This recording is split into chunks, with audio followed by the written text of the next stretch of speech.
नमस्कार दोस्तों, आप लोग कैसे हैं। BPSC music class by Anil sir के चैनल में आपका स्वागत है।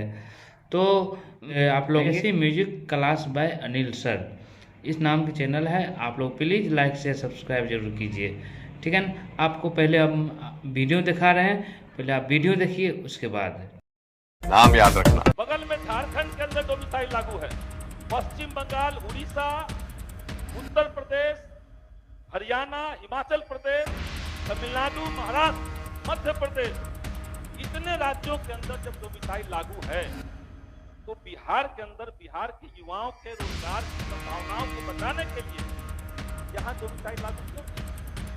ये हमने सरकार से विधानसभा के अंदर लिखित में सवाल पूछा, सवाल को कर दिया गया। तो आप बिहार के युवाओं के साथ आखिर ऐसा कब तक नाइंसाफी करेंगे? इसीलिए हम मांग कर रहे हैं, अभी जो टीआरई 4 की परीक्षा होनी है उसमें डोमिसाइल सरकार लागू करे। माननीय उपाध्यक्ष महोदय, आज शिक्षा पर चर्चा हो रही है और सरकार ये दावा कर रही है कि हम 19% बजट का एजुकेशन के ऊपर खर्च कर रहे हैं। बाहर से सुनने में लगता है कि बहुत बड़ी रकम है, लेकिन ये प्रति व्यक्ति अगर खर्च के लिहाज से देखा जाए तो ये देश में सबसे निचले पायदान में से एक है जो बिहार में शिक्षा पर खर्च हो रहा है।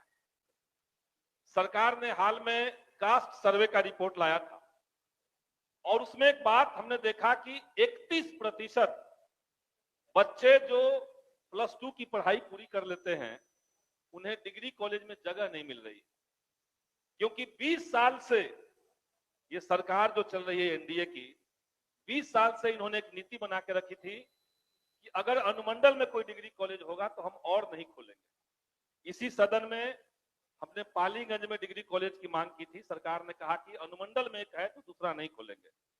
अच्छी बात है कि इस बार सरकार ने कहा है कि ब्लॉक लेवल पे हम खोलेंगे। हम इस बात का इंतजार करते हैं कि पूरे बिहार के अंदर सभी प्रखंडों में डिग्री कॉलेज कब खुले। महोदय, बिहार की शिक्षा व्यवस्था नीचे से लेकर के ऊपर तक सड़ी हुई शिक्षा व्यवस्था है। पढ़ाई लिखाई का जो क्वालिटी है वो कचरा है, और जिस राज्य के अंदर शिक्षा ठीक नहीं होगी निश्चित तौर से वहां पर परीक्षा ठीक नहीं हो सकती। हाल में बिहार में बीपीएससी की 17वीं परीक्षा हुई। 4 साल से अभ्यर्थी आंदोलन कर रहे हैं।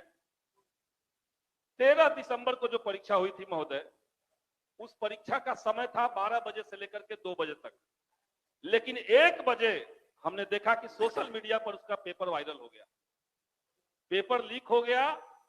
कई सारे सेंटर्स पे जयमन काम नहीं कर रहे हैं, अभ्यर्थी आंदोलन करते रहे, सरकार उन पर लाठियां चलवाती रही और हमारे मुख्यमंत्री कान में तेल डाल करके सोते रहे। किसी पे कोई जवाब अभी तक नहीं आया।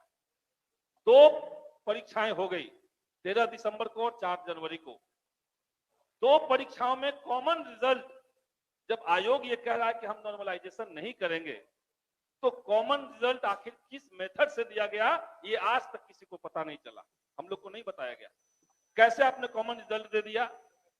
13 दिसंबर की परीक्षा में जितने बच्चे बैठे उसमें से 6% बच्चे उत्तीर्ण होते हैं, लेकिन 4 जनवरी की परीक्षा में जो बच्चे बैठे उसमें 20% उत्तीर्णता का प्रतिशत है। महोदय, ये इतना बड़ा गैप कैसे आ गया?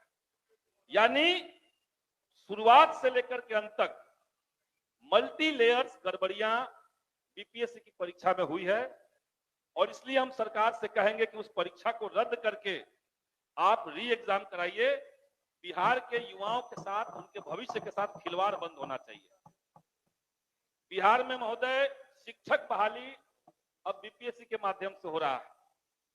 जब टीआरई 1 हुआ, इसी सदन में हमने मांग की थी कि उसमें डोमिसाइल नीति लागू होना चाहिए। सरकार ने विज्ञप्ति के समय डोमिसाइल लागू किया था, लेकिन हमारे माननीय मुख्यमंत्री को अचानक से यह खुमार आया कि अब इन्हें प्रधानमंत्री बनना है। डोमिसाइल 10 दिन के बाद उसको विड्रॉ कर लिया गया, वापस ले लिया गया। अभी टीआरई 3 का जो परिणाम आया महोदय, टीआरई 3 में 1 to 5 के जो टीचर नियुक्त हुए हैं उसमें से कुल पद 1 से 5वीं तक कक्षा के शिक्षक 7,440 जो टीचर नियुक्त हुए हैं उसमें 6,099 टीचर जो हैं वो दूसरे राज्य के हैं। आप समझिए कि ये जो आंकड़ा बिहार के अंदर आ रहा है, बगल में झारखंड के अंदर डोमिसाइल लागू है, पश्चिम बंगाल, उड़ीसा, उत्तर प्रदेश, हरियाणा, हिमाचल प्रदेश, तमिलनाडु, महाराष्ट्र, मध्य प्रदेश, इतने राज्यों के अंदर जब डोमिसाइल लागू है तो बिहार के अंदर बिहार के युवाओं के रोजगार की संभावनाओं को बचाने के लिए यहां डोमिसाइल लागू क्यों नहीं? ये हमने सरकार से विधानसभा के अंदर लिखित में सवाल पूछा, सवाल कैंसिल कर दिया गया। तो आप बिहार के युवाओं के साथ आखिर ऐसा कब तक नाइंसाफी करेंगे? इसीलिए हम मांग कर रहे हैं कि अभी जो टीआरई 4 की परीक्षा होनी है उसमें डोमिसाइल सरकार लागू करे। ये जो विभत्स आंकड़े आ रहे हैं बिहार के अंदर, ये खिलवाड़ बिहार के युवाओं के साथ बंद होना चाहिए। एक शेर है महोदय की, वो जो बेचते थे दर्दे दवाए दिल, वो अपनी दुकान बढ़ा गए। सरकार ने कहा कि हम टीआरई 3 में 87,774 पदों पर बहाली करेंगे। अभी 2 दिन पहले उसकी जो ज्वाइनिंग हुई है 51,300 कुछ पद पर ज्वाइनिंग करवाया गया है। 10,000 से ज्यादा बच्चे ऐसे हैं जिन्होंने परीक्षा के दौरान अपने फॉर्म में प्राथमिकता दिया था कि हम किस में ज्यादा मेरा चॉइस है, तो प्राथमिकता आपने ले लिया, लेकिन एक ही बच्चे का आपने 3-3 जगह रिजल्ट दे दिया है। झांसा दे रहे हैं आप बिहार में रोजगार के नाम पर, और बड़ी संख्या में बच्चे जो हैं वो कट ऑफ के अंदर आकर के केवल एज के चलते या एक नंबर से बाहर हो गए। 87,000 बहाली निकल रही है और 51,000 पे ज्वाइनिंग हो रही है। इसीलिए सरकार टीआरई 3 में सप्लीमेंट्री रिजल्ट दे। बीपीएससी ने लेकर जारी करके कहा है कि अगर शिक्षा विभाग उन्हें कहता है कि सप्लीमेंट्री रिजल्ट इतना दिया जा सकता है तो हम देने के लिए तैयार हैं। शिक्षा विभाग कह रहा है बच्चे मिनिमम क्वालिफाइंग मार्क्स ला चुके हैं, क्यों उनको अब बाहर रख रहे हैं? तो सरकार टीआरई 3 में बच्चों के साथ न्याय करे। लाइब्रेरियन की बहाली महोदय, शिक्षा की बात हो रही है और लाइब्रेरियन की बात कभी नहीं हो रही है। 2008 के बाद से 2025 चल रहा है, 2500 बार सरकार ने कहा कि हम उसके लिए नियमावली बना रहे हैं, विज्ञप्ति आने जा रहा है, हम कुछ तरीका निकाल रहे हैं, और उतने साल से लाइब्रेरियन की बहाली महोदय नहीं हुई है। बिहार के अंदर लाइब्रेरियन की बहाली, भ्रष्टाचार बिहार के विश्वविद्यालयों का बड़ा प्रमुख सवाल है महोदय।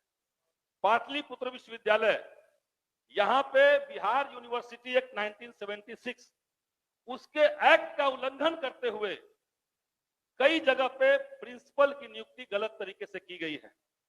मालतीधारी college Naubatpur, Ramkrishna Dwarika college Patna, BD college Patna, सरकार का एक्ट कहता है कि उसी कॉलेज का जो सीनियर एसोसिएट प्रोफेसर होंगे, अगर यूजी की पढ़ाई हो रही है तो सीनियर एसोसिएट प्रोफेसर वहां के प्रभारी प्रिंसिपल बन सकते हैं। लेकिन पैसा के खेल से एक ही कॉलेज से निकाल करके पैसा तसीलते हुए सारे कॉलेज में इस तरह के प्रिंसिपल बना दिए गए हैं, और गलत प्रिंसिपल एक बार बन जा रहे हैं। गलत व्यक्ति को अगर आप प्रिंसिपल बना देते हैं तो उस कॉलेज में लूटपाट शुरू हो जा रही है। अभी बिहार के अंदर बाकी विश्वविद्यालयों में ठीक हो चुका है, लेकिन पाटलिपुत्र विश्वविद्यालय में बड़े पैमाने पर इस तरह की धांधली हो रही है महोदय।